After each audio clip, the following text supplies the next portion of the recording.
me parece muy buena que el presidente de esa asociación ni siquiera sea un familiar de una víctima del terrorismo, sino que sea el que directamente vivió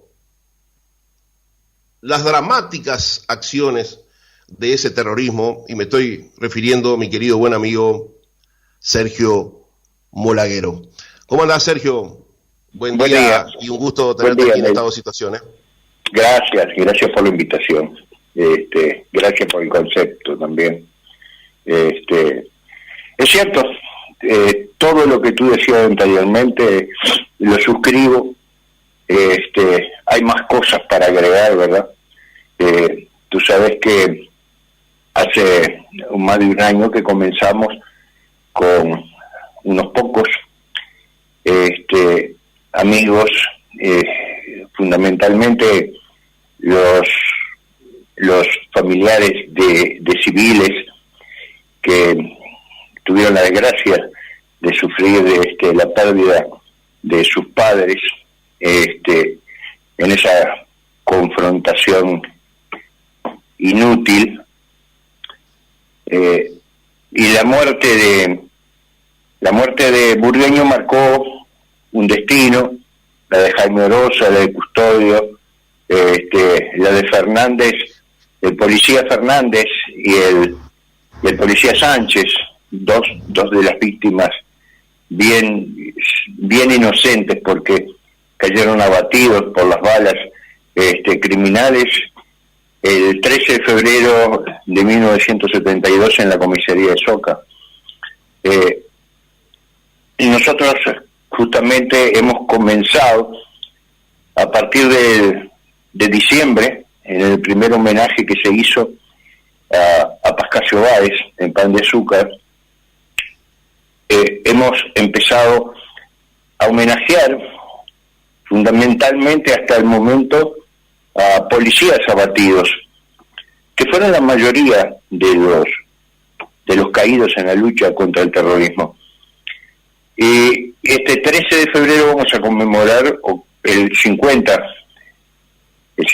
aniversario del asesinato de estos dos policías en Soca.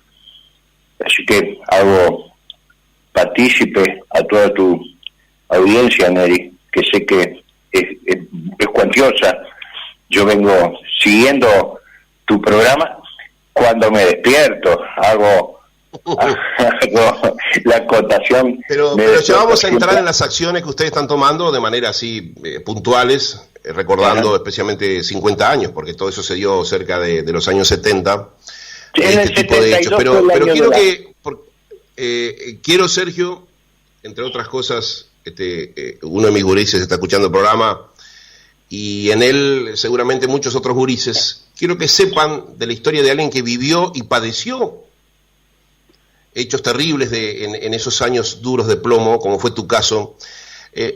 Sergio Molaguero es hijo, en ese entonces era hijo, de quien era dueño de una empresa de producción, entre otras cosas, de zapatos y championes llamada Ceral, que competía con la FUNSA de aquel entonces. La pregunta que te quiero hacer es si es cierto o no lo que se dice, que a vos te secuestraron y te torturaron, entre otros, por uno de los que te torturó fue el hermano del 2 veces presidente de la República, Tabaré Vázquez, porque por mandato del sindicato de FUNSA, porque no soportaba que la empresa de tu viejo compitiera con FUNSA. ¿Eso fue cierto o no? Sí, claro, por supuesto. Ese es el origen del problema. Como la situación se había hecho tan insoportable en su momento,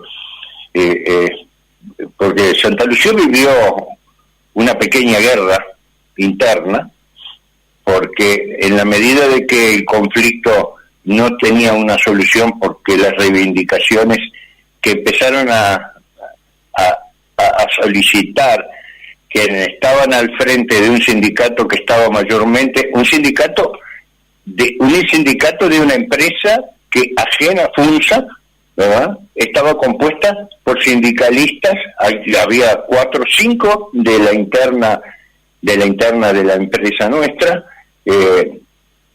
que y la verdad que la mayoría eran del sindicato de FUNSA. Entonces, en definitiva, había un mandato que esa empresa no podía prosperar porque el monopolio de FUNSA, que era muy poderoso, estamos hablando en aquel momento que FUNSA tenía una protección estatal además, porque había más de 15.000 personas en la red de FUNSA entre todos los artículos que ellos fabricaban. Mira, te cuento una anécdota que poca gente sabe. Don Pedro Sáenz era el presidente de FUNSA en aquel entonces. ¿Sabes que Pedro Sáenz entraba a FUNSA con un revólver en la cintura? Todos los días cuando iba a FUNSA entraba con el revólver en la cintura. Así era la vida de la interna, y como obviamente cualquier monopolio hace uso y abuso de su potestad, cada vez que surgieron varias empresas anteriores a la de mi padre, esas empresas nunca llegaban a prosperar. La primera medida era comprarlas, ¿verdad? Una fuerte inversión económica para que todos salieran del medio y lo dejaran. Pero mi padre era muy independiente. Él empezó en 1942 a trabajar con 3 herramientas, un martillo, una navaja y una pinza. Esas son las 3 herramientas que hoy las tenemos en un marco, en un cuadro, como recuerdo de esa historia.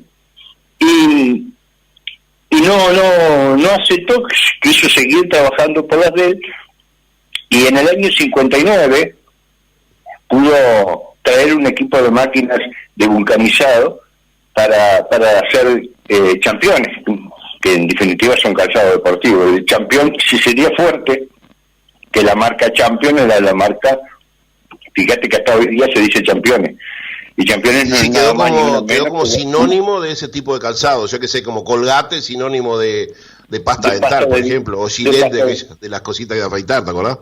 Exacto, claro, quedó tan prendido que hasta el día de hoy, a pesar de que FUNSA hace ya décadas que no produce Championes, quedó arraigada la marca. Bueno, te contaba que como era imposible, no transó en la venta, no transó tampoco en la participación del directorio de FUNSA, que también le propusieron participar en el directorio de FUNSA. No transó eso, entonces la otra que quedaba era la lucha. Y la lucha fue forzada por esos sindicalistas, y que después de un tiempo, ¿verdad?, que la empresa empezó a tener sus problemas. El 69% eran mujeres en la plantilla. Empezaron, como siempre sucede, como actualmente nosotros vimos, los acosos sobre la gente que quería sí trabajar y no podía llegar nunca a trabajar porque les paraban en el camino, los amenazaban. Tuvieron muchos principios de agresiones físicas, después pasaron a las bombas de alquitrán contra las propiedades de la gente, porque todos sabían dónde vivía cada uno en un pueblo chico, y terminaron con las bombas molotov contra las frentes de las casas. Increíble el fascismo con el cual se movían estos sindicatos, ¿no? Y la culminación fue secuestrarte a vos. Bueno, eso fue el final, porque como sabían que secuestrando a mi padre no había solución para el problema, ¿verdad? No tenían solución. Si lo secuestraron a él, secuestraron al hijo para tratar de torcerle el brazo y poder solucionar algo que por las vías legales no podían hacer. Sobre todo porque en un momento fue tan grave y tan pesada la situación que... ¿Te acordás lo que hizo Soloducho con la textil? Sí, me acuerdo, sí, claro. Cerró y se fue. Mi padre cerró, pagó todas las indemnizaciones que tenía que pagar, los despidos, y cerró. Dijo, no trabajo en estas condiciones porque es imposible, ¿no? Es insoportable. Entonces lo que voy a hacer. Y estábamos, hay que recordarle al pueblo que estábamos en plena democracia todavía, ¿no? Estamos hablando de 1900, en ese momento cuando empezaron esto, en 1971, se extendió hasta 1972, claro, y se extendió hasta bueno, hubieron ocupaciones también, entraron a la empresa, quedaron adentro, yo tuve cosas que nunca me lo perdonaron, como yo fui el que hice en aquel momento, fue quizás uno de las adversiones que tienen más contra mí, porque yo fui el que hice la denuncia para la desocupación, que se desocupó. Y bueno, ¿Qué edad tenías vos por entonces? 23. 23 años, increíble. Y claro, y yo trataba de ayudar a mi padre en todo lo que pudiera, porque evidentemente cuando vos llegás a ese nivel de crisis en una empresa, las ayudas son muy poquitas, ¿no? ¿Y cómo se dio tu secuestro? ¿Dónde estabas vos cuando te secuestraron? ¿Cómo fue ese comando que realizó tu secuestro? El comando, encabezado por Jorge Vázquez por orden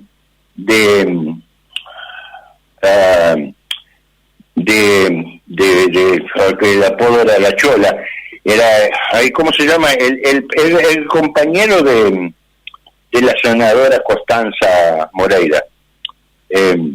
No tengo ni idea.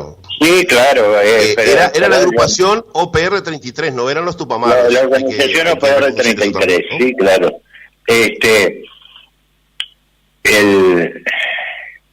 Los hechos sucedieron de esta manera. Yo iba regularmente a visitar a mi novia en aquel entonces, mi señora hoy, a Canelones. Y bueno, había instalado en la casa de ella una pequeña fabriquita para hacer pantalones de paño, que en aquel momento nosotros hacíamos también zapatillas de paño. Entonces Hugo Cores era el hombre que vos decías. Exacto, sí, Hugo Cores. Hugo Cores, el que comandó la acción, ¿no? Y el cabecilla de todo eso era Jorge Vázquez. Se lo encomendó a Jorge Vázquez el secuestro de Sergio Molayel, como una medida de presión para que mi padre abriera la empresa y después de varios meses cerrada pagara todas las pérdidas que se habían originado a los ¿Y dónde directamente te secuestraron? ¿En la ciudad de Canelones? ¿En algún camino? No, ¿Dónde fue? ¿Y cómo fue? En el Paso Margá. Había un puente anteriormente al que está ahora, había un puente muy angostito, y en ese puente angostito se hicieron un piquete. En aquella época, como ahora también se hace, paraban a las personas para pedir la identificación y bueno, y ver si traían algún elemento peligroso, armas o alguna cosa así. Entonces me hicieron un piquete y cuando me di cuenta, porque dijeron, es la palabra que utilizaron ellos es video game. Cuando dijeron video game, bueno, ya me di cuenta ahí que esto no era serio, ¿verdad? Bueno, y ahí en ese lugar... ¿Te durmieron, te agredieron? ¿Qué te hicieron en ese momento? Ahí, como cuando yo me bajé, me di cuenta de la situación, ahí me golpearon con una pistola en la cabeza, y yo me tiré por la barranca, me hice caer por la barranca con la idea de tirarme al agua del río. Eso fue mi reacción inmediata. Me tiro por abajo y me tiro al agua. Probablemente me hubiera ahogado, ¿no? Porque luego quedé en la orilla. Claro. Quedé en la orilla. Sí, ahí encontraron muchísima sangre, por eso pensaron que yo estaba muerto.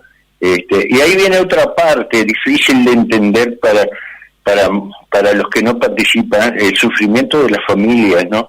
Porque me estuvieron rastreando todo el día siguiente en el Canelón, en el arroyo. Me estuvieron pensando que te podías haber muerto ahogado, claro.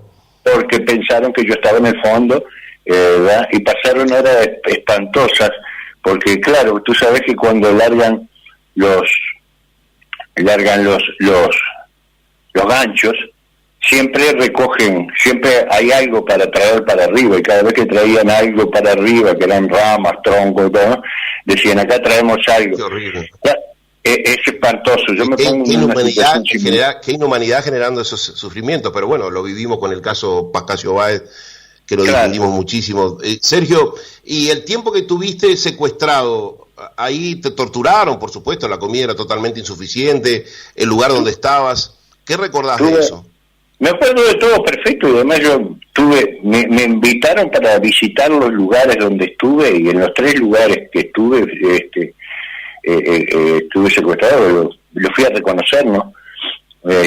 Rodolfo Balián 111, Humberto I 1492, y después en la calle Austria, en el Cerro. Fueron los 3 lugares. ¿Humberto I acá en Museo? Acá Humberto I es una calle cortita que empieza en Comercio y termina en el Boulevard Artigas, en el Boulevard José Valle Ordóñez, perdón. Valle Ordóñez, sí. Increíble. ¿Y tenías diálogo con el conocido hoy como el Perro Vázquez? ¿Tenías algún diálogo con él o no? No sabía ni quién era, nunca lo conocí. Me desayuné que era él después que lo apresaron, ¿no? Era él. Pero él te amenazaba que te iban a matar, te insultaba, ¿cómo te trataba? No. Cuando estuve en Balián 111, ahí tenían como una especie de sanidad, según dicen ellos. O sea que si tienen sanidad en algún lado es porque esperan gente herida, ¿no? Y ahí me llevaron para curarme un poco, porque me fracturaron la mandíbula y tenía un corte muy grande en la cabeza.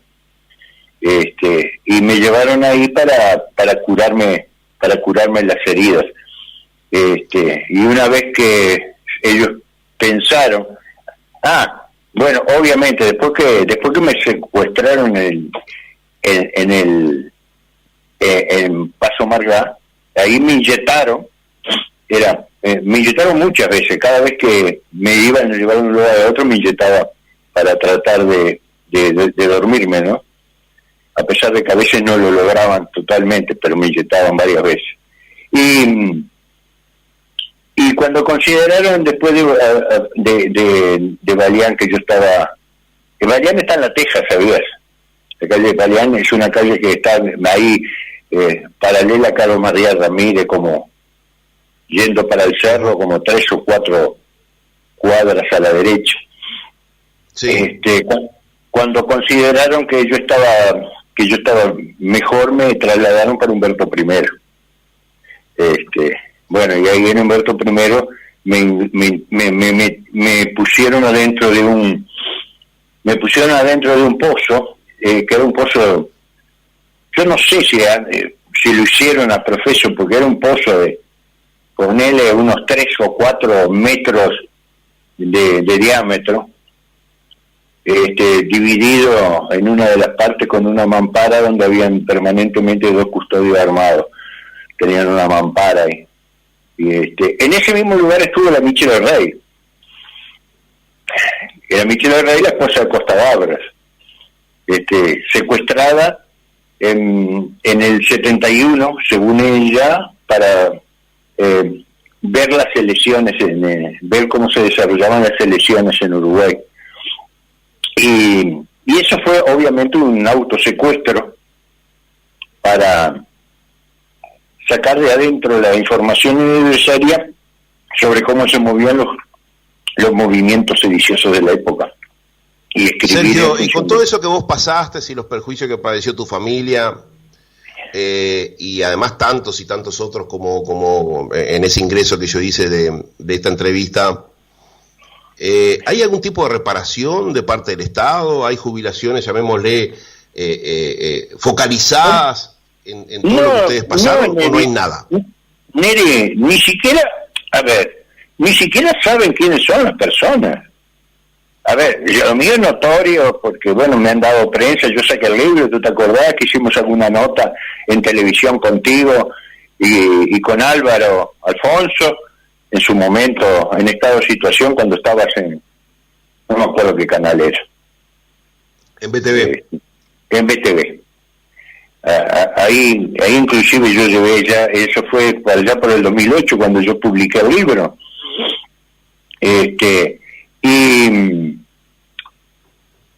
No sé por qué me fui para ese lado. Sí, fueron dos impactos, cuando vos publicaste el libro y cuando nosotros mostramos el famoso telegrama de salutación de Tabaré Vázquez al Goyo Álvarez, ¿te acordás? No, sí. Estábamos hablando del tema de las jubilaciones de privilegio. ¿Por qué te pregunté esto? No, pero yo te decía porque, esto, escúchame, Sergio, y quiero que la audiencia escuche con mucha atención. Porque estuvimos investigando cuánto han cobrado los Tupas y sus familiares, y muchos vivos en la vuelta también, desde el año 2008 a la fecha, y siguen cobrando, y van a cobrar sus nietos y sus tataranietos, según lo que definió Tabaré Vázquez. Hasta hoy. Desde 2008 al 2012, 673 millones 700.000. Ahí está, esa cifra que está dando vos. Casi 700, casi 700 millones de pesos, lo que da un promedio a cada uno, en la suma, de unos $49.000.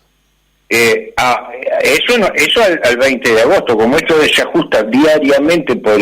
sí, en la suma desde entonces, casi $50.000 han cobrado en promedio, si bien cobran diferentes montos cada uno, algunos como mi vecino aquí en Malvin, Mauricio Rosenkopf, anda por los 80, 90 mil pesos, y hay otros que andan por los 40 o 50 mil pesos. Pero es increíble, ¿no?, que gente como mis padres, que mucho le han aportado al país con su esfuerzo, nos llegan a 20.000 pesos por mes, y estos asesinos, ladrones, torturadores, violadores de los derechos humanos y sediciosos hayan cobrado ya más de 700 millones de pesos, o sea, más de 15 millones de dólares. 700, actualizalo, hoy son 1.000 millones. A hoy son 1.000 millones. Porque esa cifra que tú tenés ahí es al 30 de diciembre del 20. Se ajusta por unidades indexadas. O sea que se va ajustando día por día la cifra. ¿Ah? Varios pesos se van sumando todos los días. Si lo actualizás, está cerca de los 1.000 millones de pesos. Hoy, porque tenemos todo el año 21 y parte del año 22, que hay que agregárselo a los 670.000 millones. Estamos en 1.000 todo este testimonio que estás realizando tú, Sergio, está impactando en la audiencia, y encima estos datos que estamos dando, ni te cuento, ya hemos superado solo en tu entrevista más de 1.100 mensajes. Es impresionante, porque claro, la gente queda impactada con todo esto que estás contando tú, y ni que hablar los jubilados con estas cifras, ¿no? En 3 minutos que va quedando de tiempo de entrevista. ¿Sabés qué, Neri? Además te cuento que tenemos la cifra, pero es secreta a quién se le damos la plata. O sea que nosotros contribuimos para pagar, pero no sabemos a quiénes le pagamos. Sí, en 3 minutos que va quedando de tiempo de entrevista, Sergio, con una prometida futura entrevista para profundizar esto. Pero escuchame lo que te quiero preguntar. A ver. Vos, sabiendo que el gobierno actual, que además es una coalición de varios partidos, teniendo el poder de modificar esto y no lo hace, ¿no te duele eso?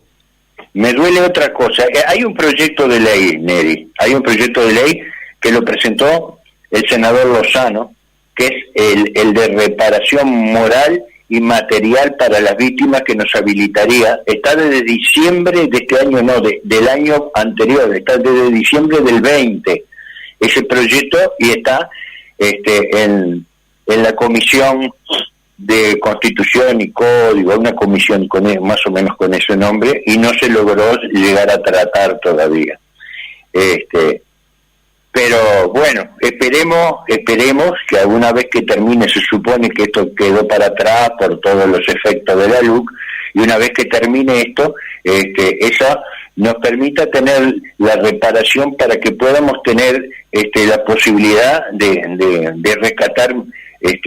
rescatar para los familiares de víctimas un recuerdo y un homenaje sentido para hacer un memorial, que esa es la idea que tenemos, pero fundamentalmente dar la batalla cultural, que eso es lo más importante que tenemos nosotros y el pueblo uruguayo, porque en este país la izquierda, los tupamaros, los comunistas, los anarquistas perdieron la batalla física, pero han ganado la batalla cultural, y esa batalla cultural la tenemos que dar, porque la batalla cultural perdura mucho más tiempo, y es el verdadero triunfo, querido Sergio. Yo hace mucho tiempo propuse hacer 2 memoriales, y la verdad que muchísima gente apoyó esas propuestas, si bien una creyó que eran broma. Uno justamente es esto, un memorial con el nombre de todos los caídos en defensa de la democracia, ¿no? Como tiene Estados Unidos y cualquier país serio.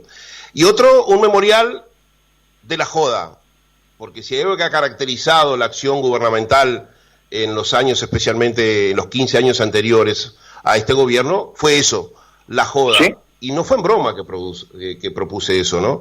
Creo que habría que hacer ambos memoriales. Un memorial de los caídos de la democracia y otro memorial de la joda con la cual se nos ha estafado al pueblo uruguayo, y yo valoro esa joda en más de 30.000 millones de dólares. Te mando un abrazo, Sergio, y te agradezco muchísimo esta impactante entrevista que le diste hoy a estas 2 situaciones. Neri, hola. Sí, hola. Te escucho. Un detallecito más, discúlpame, te ocupo 30 segundos.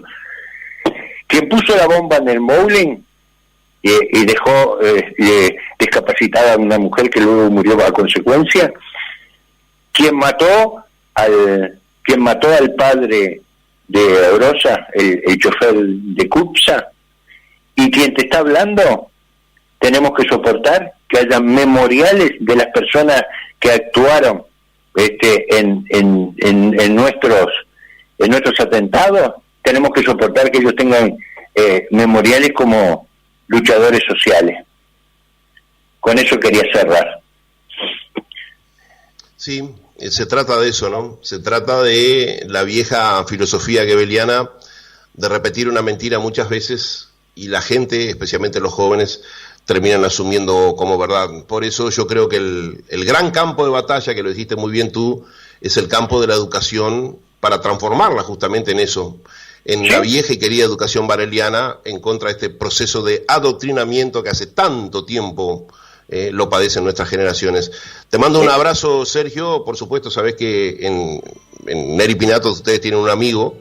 Yo sé que sí, lo tenemos clarísimo. No tomo el nombre del programa, porque el programa tiene más de 30 integrantes, cada cual sabrá qué apoya y qué no apoya, pero en mi caso, ustedes saben que siempre me tienen del lado de ustedes, porque sé que del lado de ustedes es el lado de la verdad, y especialmente de la búsqueda de la justicia. Muchas gracias, Neri, te mando un abrazo también.